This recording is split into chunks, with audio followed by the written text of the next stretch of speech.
ચાલો આજે એક એવા પાત્રની વાત કરીએ જે ખરેખર તો પૌરાણિક કથાઓના અલગ અલગ યુગો વચ્ચેનો એક જીવંત પુલ છે. એક એવું નામ જે જ્ઞાન અને અનુભવનો પર્યાય બની ગયું છે. તો ચાલો આ ચર્ચાને શરૂઆત જ એક સવાલથી કરીએ. શું લાગે છે, રામાયણનું એ મહાન યુદ્ધ ખરેખર કોના અનુભવના જોરે જીતાયું હતું? અને જવાબ કદાચ એ નથી જે આપણા મગજમાં સૌથી પહેલાં આવે છે.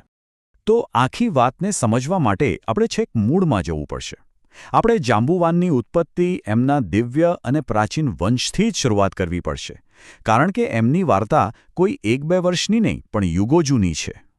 જાંબુવાનને માનસપુત્ર કહેવાય છે. હવે એનો મતલબ શું? મતલબ કે એમનો જન્મ સીધો જ સર્જનહાર બ્રહ્માજીના મનમાંથી થયો હતો. શાસ્ત્રો તો ત્યાં સુધી કહે છે કે બ્રહ્માજીના બગાસામાંથી એમની ઉત્પત્તિ થઈ. હવે આ જ વાત એમને એક અલગ જ અસાધારણ દિવ્ય દરજ્જો આપી દે છે, લગભગ દેવતાઓની બરાબર. લોકો એમને વૃક્ષરાજ તરીકે પણ ઓળખે છે, એટલે કે રીંછોના રાજા. પણ સાચું કહું ને તો એમની સૌથી મોટી ઓળખ તો એમનું દીર્ઘાયુષ્ય છે. એ એક ચિરંજીવી છે, મતલબ કે એમણે એક પછી એક યુગોને બદલતા જોયા છે. અને આ જ કારણે એમની પાસે અનુભવનો જે ખજાનો હતો એ અખૂટ હતો. આજે તો આપણે બધા એમને એક વૃદ્ધ, એકદમ જ્ઞાની સલાહકાર તરીકે જ યાદ કરીએ છીએ, બરાબર ને? પણ એક સમય હતો જ્યારે એમની યુવાનીમાં જે તાકાત અને જે સ્પીડ હતી એની કોઈ કલ્પના પણ ન કરી શકે. એ અકલ્પનીય હતી. એમની ઉંમર કેટલી હશે એનો અંદાજો લગાવો છે તો ખાલી આટલું વિચારો. જ્યારે સતયુગમાં ભગવાન વિષ્ણુએ વામન અવતાર લીધો હતો ત્યારે જાંબુવાન ત્યાં હાજર હતા. આનાથી મોટો પુરાવો બીજો કયો હોઈ શકે એમની પ્રાચીનતાનો? અને એમની શક્તિ, એનો પુરાવો તો જુઓ. જે સમયે વામન ભગવાને પેલા 3 ડગલા ભર્યા હતા ને, બસ એટલા જ સમયમાં જાંબુવાને એવી તો ગતિ પકડી કે એમણે આખી પૃથ્વીની 7 વખત પ્રદક્ષિણા કરી નાખી. વિચાર તો કરો, આ હતી એમની યુવાનીની તાકાત. તો ચાલો હવે આપણે સમયમાં આગળ વધીએ, ત્રેતાયુગમાં જઈએ અને જોઈએ કે આ શક્તિશાળી યોદ્ધાએ રામાયણમાં કેવી રીતે એક બિલકુલ અલગ પણ એટલી જ નિર્ણાયક ભૂમિકા ભજવી. એક એવી ભૂમિકા જ્યાં શાણપણ શક્તિ કરતાં ચડિયાતું સાબિત થયું. હવે જુઓ, રામાયણના સમય સુધીમાં જાંબુવાનની ઉંમર ઘણી થઈ ગઈ હતી. તેઓ વૃદ્ધ થઈ ચૂક્યા હતા.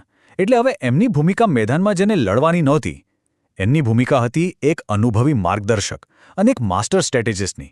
એમનું જ્ઞાન એ જ એમનું સૌથી મોટું હથિયાર હતું. આખા યુદ્ધનું પરિણામ બદલી નાખનાર એમના 3 સૌથી મોટા યોગદાન ગણાવી શકાય. પહેલું, એમણે હનુમાનજીને એમની જ ભૂલાઈ ગયેલી શક્તિઓ યાદ કરાવી.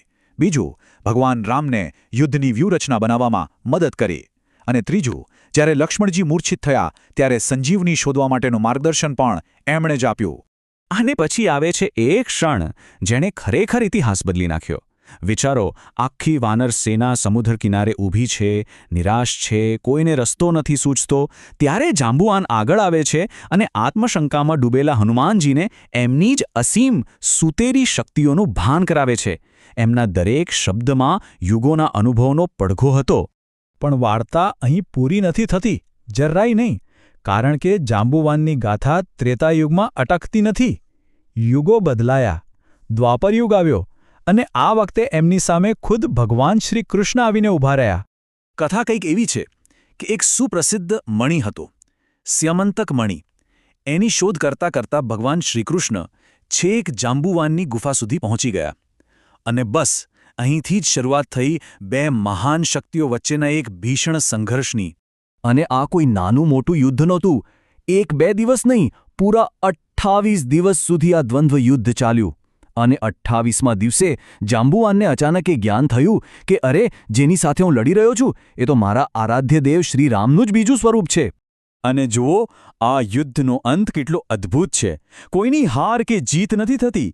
અંત થાય છે પરમ ભક્તિમાં. જેવી એમને ખબર પડી, જાંબુવાને તરત જ આત્મસમર્પણ કરી દીધું. એમણે મણિ તો આપ્યો જ, સાથે સાથે પોતાની પુત્રી જાંબવતીના લગ્ન પણ શ્રીકૃષ્ણ સાથે કરાવ્યા. તો આ આખી વાર્તા પરથી આપણે શું શીખી શકીએ? ચાલો હવે જાંબુવાનના પાત્રનો સાર કાઢીએ અને જોઈએ કે એમની કથામાંથી આપણને કયા મહત્વના પાઠ મળે છે. જો આપણે જાંબુવાનના ચરિત્રને જોઈએ તો મુખ્યત્વે 4 આધારસ્તંભ દેખાય છે. પહેલું, ધીરજ. ગમે તેવી મુશ્કેલ પરિસ્થિતિમાં શાંત રહીને સાચો નિર્ણય લેવાની ક્ષમતા. બીજું, પારખું દૃષ્ટિ, હનુમાનજીની અંદર છુપાયેલી શક્તિને ઓળખનાર એ સાચા ઝવેરી હતા. ત્રીજું, નિષ્ઠા, ભગવાન રામ માટે એમની ભક્તિ અતૂટ હતી. અને ચોથું, જ્ઞાન, યુગોના અનુભવથી મળેલું ઊંડું જ્ઞાન. ટૂંકમાં, જો જાંબુવાનના જીવનમાંથી એક જ વાત શીખવાની હોય તો એ છે કે અનુભવ, એક્સપિરિયન્સ, એ જ કોઈપણ સેના કે સંગઠન માટે સૌથી મોટી સંપત્તિ છે. ઘણીવાર એ યુવાનીના જોશ કરતાં પણ વધુ મૂલ્યવાન સાબિત થાય છે. એમને રામની સેનાના ભીષ્મ પિતામાં કહીએ તો પણ ખોટું નથી. એક એવા વડીલ જેમના શાણપણે, જેમના અનુભવે સત્યના પક્ષને વિજય અપાવ્યો. અને અંતે આખી વાત આપણને એક સવાલ પર લાવીને મૂકી દે છે. જરા વિચારો, આપણા પોતાના જીવનમાં, આપણા પરિવારમાં કે આપણા કામની જગ્યાએ અનુભવનો એ જાંબુવાન કોણ છે? એ કઈ વ્યક્તિ છે જેનું જ્ઞાન આપણને હંમેશા સાચો રસ્તો બતાવે છે? શું આપણે એમને ઓળખ્યા?